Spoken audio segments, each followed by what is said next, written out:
Hi అండి. అందరూ ఎలా ఉన్నారు? ఈరోజు మనం ఈ వీడియోలో చాలా అంటే చాలా టేస్టీగా చికెన్ ఫ్రై పీస్ బిర్యానీ ఎలా ప్రిపేర్ చేసుకోవాలో చూద్దామండి. ఈ చికెన్ ఫ్రై పీస్ బిర్యానీ చాలా అంటే చాలా టేస్టీగా ఉంటుంది. ఎప్పుడు నార్మల్‌గానే కాకుండా అప్పుడప్పుడు ఇలా కొంచెం డిఫరెంట్‌గా మనం బిర్యానీ అనేది ప్రిపేర్ చేసుకుంటూ ఉంటే మనకు తినటానికి కూడా చాలా టేస్టీగా ఉంటుంది కదా! ఇంకా పిల్లలకు కూడా చాలా బాగా నచ్చుతుందండి. ఇప్పుడు మనం ఈ వీడియోలో చికెన్ ఫ్రై పీస్ బిర్యానీ కొంచెం డిఫరెంట్ స్టైల్‌లో ఎలా ప్రిపేర్ చేసుకోవాలి, ఏంటి అనేది ప్రాసెస్ మొత్తం చూపిస్తాను. నచ్చితే మీరు కూడా ఒకసారి ఖచ్చితంగా ట్రై చేయండి. ట్రై చేసి ఎలా వచ్చింది, ఏంటి అనేది కూడా కామెంట్ చేయండి. ముందుగా మనం స్టవ్ వెలిగించుకొని కడాయి పెట్టుకోవాలి. కడాయి హీటెక్కిన తర్వాత ఇందులో మనం ఒక 4, 5 టేబుల్ స్పూన్ల వరకు ఆయిల్ అనేది యాడ్ చేసుకోవాలండి. ఆయిల్ మనకు కొంచెం హీటెక్కిన తర్వాత ఇందులో మనం 1 బై 1 ఈ విధంగా బిర్యానీ మసాలా దినుసులను యాడ్ చేసుకోవాలి. ఇలా బిర్యానీ మసాలా దినుసులను ఈ విధంగా యాడ్ చేసిన తర్వాత మనం మంట లో ఫ్లేమ్‌లో పెట్టుకొని వీటిని ఫ్రై చేసుకోవాలండి. మనం ఎప్పుడైనా బిర్యానీ చేసేటప్పుడు మనం ఈ బిర్యానీ మసాలా దినుసులను లో ఫ్లేమ్‌లో ఫ్రై చేసుకుంటేనే మనకు బిర్యానీ అనేది చాలా టేస్టీగా ఉంటుంది. ఇవి మనకు ఫ్రై అయిన తర్వాత ఇప్పుడు ఇందులో కొన్ని కాజు వేసుకోవాలి. ఈ కాజును కూడా మనము లో ఫ్లేమ్‌లో ఫ్రై చేసుకోవాలండి. చూసారు కదా! ఇవి మనకు ఈ విధంగా ఫ్రై అయిపోయిన తర్వాత, ఇప్పుడు ఇందులో ఒక 3 ఆనియన్స్‌ని సన్నగా కట్ చేసి వేసుకోవాలి. ఇప్పుడు ఆనియన్స్‌ని కూడా మనం ఈ విధంగా లైట్‌గా ఫ్రై చేసుకోవాలి. ఇవి ఫ్రై అయ్యేటప్పుడే మనం ఇందులో ఒక 4, 5 పచ్చిమిర్చిని సన్నగా కట్ చేసి వేసుకొని, ఈ ఆనియన్స్, పచ్చిమిర్చి రెండిటిని కలిపి మనం ఈ విధంగా ఫ్రై చేసుకోవాలండి. మనకు ఆనియన్స్ కొద్దిగా బ్రౌన్ కలర్ వచ్చేంత వరకు మనం ఫ్రై చేస్తూ ఉండాలి. చూసారు కదా! మనకు ఆనియన్స్ ఈ విధంగా బ్రౌన్ కలర్‌కి వచ్చిన తర్వాత, నెక్స్ట్ మనం ఇందులోకి అల్లం, వెల్లుల్లి, పచ్చి కొబ్బరి మెత్తగా గ్రైండ్ చేసుకోవాలి. ఇలా గ్రైండ్ చేసుకున్న ఈ పేస్ట్‌ని ఒక 2 టేబుల్ స్పూన్ల వరకు ఈ ఆయిల్‌లోకి యాడ్ చేసుకోవాలండి. ఇలా యాడ్ చేసిన తర్వాత ఈ మసాలా పేస్ట్ మనం ఒక నిమిషం పాటు ఈ విధంగా ఫ్రై చేసుకోవాలి. ఇలా ఫ్రై అయిన తర్వాత ఇందులో ఒక మీడియం సైజు టమోటాని సన్నగా కట్ చేసి వేసుకోవాలి. ఇలా వేసుకున్న తర్వాత ఇప్పుడు ఈ మొత్తాన్ని ఒకసారి ఈ విధంగా ఫ్రై చేసుకొని, ఇప్పుడు దీనిపైన మూత పెట్టేసి మంట లో ఫ్లేమ్‌లో పెట్టుకొని ఒక 2 నిమిషాల పాటు మనం ఈ మసాలాని ఆయిల్‌లో మగ్గించుకున్నాము అంటే, మనకు ఈ అల్లం వెల్లుల్లిలో ఉండే పచ్చివాసన అంతా పోయి మనకు బిర్యానీ టేస్ట్ చాలా బావుంటుంది. అండ్ మనకు ఈ టమాటా కూడా చాలా చక్కగా మగ్గిపోతుందండి. ఇప్పుడు ఈ మసాలా మనకు ఫ్రై అయ్యేలోపు మనం రైస్‌ని నానబెట్టుకుందాం. ముందుగా ఒక గిన్నె తీసుకొని ఇందులో నేనైతే ఒక 2 గ్లాసుల వరకు బాస్మతి రైస్‌ని యాడ్ చేస్తున్నాను. మనకు బిర్యానీకి బాస్మతి రైస్ అయితే బావుంటుంది కదండీ! ఇలా రైస్‌ని యాడ్ చేసిన తర్వాత ఇందులో వాటర్ యాడ్ చేసి ఈ రైస్‌ని మనం నీట్‌గా వాష్ చేసుకోవాలి. ఒక 2 టైమ్స్ నీట్‌గా వాష్ చేసుకుంటే సరిపోతుందండి. ఇలా వాష్ చేసిన తర్వాత ఇప్పుడు ఈ వాటర్‌ని మనం వంపేసేయాలి. ఇలా వంపిన తర్వాత ఇప్పుడు ఈ రైస్ మునిగేటట్టు వాటర్‌ని యాడ్ చేసి ఈ రైస్‌ని మనం ఒక 10 నిమిషాల పాటు పక్కన పెట్టుకుంటే సరిపోతుంది. ఇప్పుడు మనం మసాలా ఫ్రై అయిందో లేదో చూద్దాం. చూసారు కదా! మనకు చక్కగా మసాలా అనేది ఫ్రై అయిపోయి మనకు మంచి స్మెల్ అనేది వస్తుందండి. ఇలా వచ్చిన తర్వాత ఇప్పుడు మనం ఇందులోకి ఒక కప్పు వరకు పెరుగుని యాడ్ చేసుకుందాం.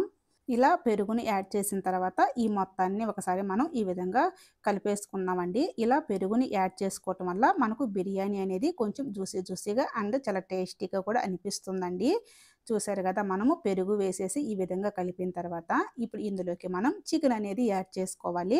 నేనైతే ముందుగానే ఒక హాఫ్ కేజీ వరకు చికెన్ తీసుకొని ఈ చికెన్‌ని నీట్‌గా వాష్ చేసి పక్కన పెట్టుకున్నానండి.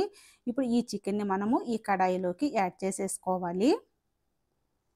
ఇలా చికెన్ యాడ్ చేసిన తర్వాత ఇప్పుడు ఇందులోకి చిటికెడు పసుపు and 1 table spoon red chilli powder, 1 table spoon మనము కల్లుప్పు అనేది యాడ్ చేసుకోవాలి. నెక్స్ట్ ఇందులోకి కొంచెం సన్నగా తరిగిన కొత్తిమీర అండ్ సన్నగా తరిగిన పుదీనా కూడా వేసేసుకోవాలండి. ఇలా వేసిన తర్వాత ఈ మొత్తాన్ని ఒకసారి ఈ విధంగా మనం కలిపేసుకుందాం. ఈ మసాలా అంతా ఈ చికెన్ ముక్కలకి పట్టే విధంగా ఈ విధంగా నీట్‌గా మొత్తాన్ని కలిపేసుకుందామండి. ఇలా కలిపిన తర్వాత ఇప్పుడు ఈ కడాయి పైన మూత పెట్టి మనం చికెన్‌ని ఒక నిమిషం పాటు ఆయిల్‌లో కుక్ చేసుకోవాలి. ఇప్పుడు చూద్దాం. చూసారు కదా! మనకు చికెన్ ఒక నిమిషం పాటు ఈ విధంగా కుక్ అయిన తర్వాత, ఇప్పుడు ఇందులోకి మనం వాటర్‌ని యాడ్ చేసుకోవాలండి. మనం 2 గ్లాసులు బాస్మతి రైస్ తీసుకున్నాం కదా! ఇందులోకి మనం 3 గ్లాసెస్ వాటర్‌ని యాడ్ చేసుకోవాలి. నేనైతే ఇందులో 3 ½ గ్లాస్ వాటర్‌ని యాడ్ చేసుకుంటున్నాను. హాఫ్ గ్లాస్ వాటర్ ఎక్కువ ఎందుకు తీసుకున్నాను అంటే, మనకు ఈ వాటర్‌లోనే చికెన్ అనేది ఎక్కువ సేపు ఉడికించుకోవాలండి. ఇలా ఉడికించుకోవటం వల్ల మనకు ఈ బిర్యానీ అనేది చాలా టేస్టీగా ఉంటుంది.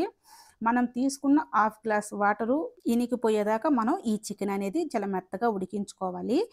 ఇప్పుడు వాటర్ని యాడ్ చేసిన తర్వాత ఈ మొత్తాన్ని ఒకసారి కలిపేసి టేస్ట్ అయితే చూసుకోండి. సాల్ట్ కరెక్ట్గా సరిపోయిన తర్వాత మనం దీనిపైన మూత పెట్టి ఈ చికెన్ని మనం బాగా కుక్ చేసుకోవాలి.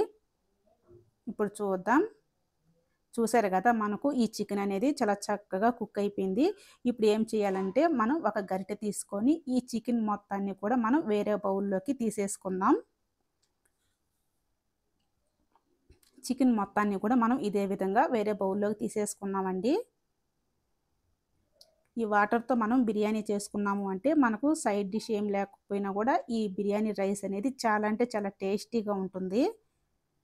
చూసారు కదా, మొత్తం ఈ విధంగా తీసేసుకున్న తర్వాత మనం ఇప్పుడు ఈ వాటర్లోకి మనం ముందుగానే నానబెట్టుకున్న ఈ రైస్ని యాడ్ చేసుకోవాలి. రైస్ మొత్తాన్ని కూడా ఈ విధంగా యాడ్ చేసిన తర్వాత మరొకసారి ఈ మొత్తాన్ని మనం ఈ విధంగా కలిపేసుకోవాలండి. ఈ విధంగా కలిపిన తర్వాత ఇప్పుడు దీనిపైన మూత పెట్టి మంట హైలో పెట్టి ఒక 5-6 నిమిషాల పాటు బాగా కుక్ చేసుకోవాలి. 5-6 నిమిషాల తర్వాత ఇప్పుడు చూద్దాం. చూసారు కదా, మనకు రైసు ఈ విధంగా ఉడికిన తర్వాత ఈ మొత్తాన్ని మరొకసారి చిన్నగా ఈ విధంగా కలుపుకోవాలి. గట్టిగా కలిపారనుకోండి ఇవి రైస్ కొంచెం ఇరిగిపోతాయి. పైన ఈ విధంగా కలుపుకొని దీనిపైన మూత పెట్టి మంట లోలో పెట్టుకొని మరొక 5-6 నిమిషాల పాటు కుక్ చేసుకోవాలండి. ఇప్పుడు 5-6 నిమిషాల తర్వాత ఇప్పుడు చూద్దాం. చూసారు కదా, మనకు ఈ బిర్యానీ రైస్ అనేది లోపల కూడా ఏమాత్రం తడి లేకుండా ఎంత పర్ఫెక్ట్గా కుక్ అయిపోయిందో. ఇప్పుడు స్టవ్ ఆపేసి ఈ కడాయిని మనం పక్కన పెట్టేసుకుందాం. ఇప్పుడు మరలా మనం స్టవ్ వెలిగించి వేరొక కడాయి పెట్టుకొని ఇందులో ఒక 3 టేబుల్ స్పూన్ల వరకు ఆయిల్ అనేది యాడ్ చేసుకోవాలండి. ఆయిల్ మనకు హీటెక్కిన తర్వాత ఇందులో ఒక ఆనియన్స్ని సన్నగా కట్ చేసి వేసుకొని దీన్ని లైట్గా ఫ్రై చేసుకుందాం. ఇప్పుడు ఇందులోనే ఒక పచ్చిమిర్చిని సన్నగా కట్ చేసి వేసుకుందామండి. ఇలా వేసుకున్న తర్వాత చూసారు కదా, మనకు ఆనియన్స్ ఇలా బ్రౌన్ కలర్కి వచ్చిన తర్వాత ఇందులో మనం 1 టేబుల్ స్పూన్ వరకు అల్లం వెల్లుల్లి పేస్ట్ అనేది యాడ్ చేసుకోవాలి. ఇలా యాడ్ చేసిన తర్వాత ఈ పేస్ట్ మనకు కొంచెం బ్రౌన్ కలర్ వచ్చేంత వరకు ఈ విధంగా ఫ్రై చేసుకుందాం. మనకు ఈ విధంగా బ్రౌన్ కలర్కి వచ్చిన తర్వాత ఇప్పుడు ఇందులో మనం ఉడికించి పక్కన పెట్టుకున్న ఈ చికెన్ పీసెస్ని వేసేసుకుందామండి. నెక్స్ట్ ఇందులోకి 1 కప్పు వరకు కరివేపాకు వేసుకోవాలి. కరివేపాకు వేసిన తర్వాత ఈ మొత్తాన్ని ఒకసారి మనం ఈ విధంగా ఫ్రై చేసేసుకోవాలండి. ఫ్రై చేసిన తర్వాత దీనిపైన మూత పెట్టి ఒక 2 నిమిషాలు మనం లో ఫ్లేమ్లో మగ్గించుకున్నాము అంటే ఈ కరివేపాకు ఉండే ఫ్లేవర్ అంతా ఈ చికెన్కి చక్కగా పడుతుంది. ఇప్పుడు చూద్దాం. చూసారు కదండి, ఈ చికెన్ అనేది మనకు ఎక్కువసేపే కుక్ అయింది కాబట్టి మనం అంత ఎక్కువసేపు ఫ్రై చేయాల్సిన అవసరం ఏం లేదు. నెక్స్ట్ ఇందులోకి 2 టేబుల్ స్పూన్ల వరకు రెడ్ చిల్లీ పౌడర్ యాడ్ చేయాలి. అండ్ ఇందులోకి 1 టేబుల్ స్పూన్ వరకు చికెన్ మసాలా పౌడర్ని యాడ్ చేసుకోవాలండి. నెక్స్ట్ 1 టేబుల్ స్పూన్ సాల్ట్ని యాడ్ చేసుకోవాలి. ఇలా యాడ్ చేసిన తర్వాత ఈ మొత్తాన్ని ఒకసారి మనం ఈ విధంగా ఫ్రై చేసేసుకుందాం. ఇలా చేసిన తర్వాత ఇందులో ఒక టీ గ్లాస్ వరకు వాటర్ని యాడ్ చేసుకుందాం. ఈ టీ గ్లాస్ వాటర్ ఎందుకంటే మనకు ఈ చికెన్ ఫ్రై అనేది మరీ డ్రైగా కాకుండా కొంచెం జ్యూసీగా ఉండటానికి ఒక టీ గ్లాస్ వరకు వాటర్ వేసుకుంటే సరిపోతుందండి. ఇలా వాటర్ని యాడ్ చేసిన తర్వాత ఈ మొత్తాన్ని మనం ఈ విధంగా ఒకసారి కలిపేసి దీనిపైన మూత పెట్టి మరొక 2-3 నిమిషాల పాటు లో ఫ్లేమ్లో ఫ్రై చేసుకున్నాము అంటే మనకు చికెన్ ఫ్రై అనేది రెడీ అయిపోతుంది. చూసారు కదా, ఇలా ఫ్రై అయిన తర్వాత ఇప్పుడు ఇందులో సన్నగా కట్ చేసుకున్న కొత్తిమీరని వేసేసి ఈ మొత్తాన్ని ఒకసారి మనం కలిపేసుకొని స్టవ్ ఆపేసి ఈ కడాయిని మనం పక్కకు పెట్టేసుకుందామండి. ఇప్పుడు చూద్దాం. చూసారు కదా, మనకు ఎంతో టేస్టీ అయిన బిర్యానీ రైసు ఎక్కడ కూడా ఏమాత్రం తడి లేకుండా అడుగు అంటకుండా ఎంత పర్ఫెక్ట్గా రెడీ అయిపోయిందో. మనకు ఇంకో పక్క చికెన్ ఫ్రై కూడా రెడీ అయిపోయిందండి. ఇప్పుడు మనం ఒక బౌల్ తీసుకొని ఇందులో అడుగు భాగాన చికెన్ ఫ్రై అనేది వేసుకోవాలి. ఆ చికెన్ ఫ్రై పైన మనం రెడీ చేసుకున్న బిర్యానీ రైస్ వేసుకొని కొద్దిగా ప్రెస్ చేయాలండి. ఇలా చేసిన తర్వాత ఈ బౌల్ని ఈ ప్లేట్లోకి ఇలా ఫ్లిప్ చేసి పైన కొంచెం ట్యాప్ చేయాలండి. ట్యాప్ చేసిన తర్వాత ఈ బౌల్ని మనం చిన్నగా ఈ విధంగా తీసేసుకోవాలి. చూసారు కదా, మనకు ఎంతో టేస్టీగా ఉండే చికెన్ ఫ్రై పీస్ బిర్యానీ అనేది రెడీ అయిపోయిందండి. దీని టేస్ట్ చాలా అంటే చాలా బాగుంటుంది. దీని ప్రాసెస్ విధానం కూడా నేను మీకు మొత్తం క్లియర్గా చూపించానండి. ఎప్పుడు నార్మల్ బిర్యానీయే కాకుండా అప్పుడప్పుడు ఇలా కొంచెం డిఫరెంట్ స్టైల్లో బిర్యానీ అనేది మీరు ట్రై చేశారు అంటే చాలా టేస్టీగా ఉంటుందండి. ఒకసారి ఖచ్చితంగా ట్రై చేయండి.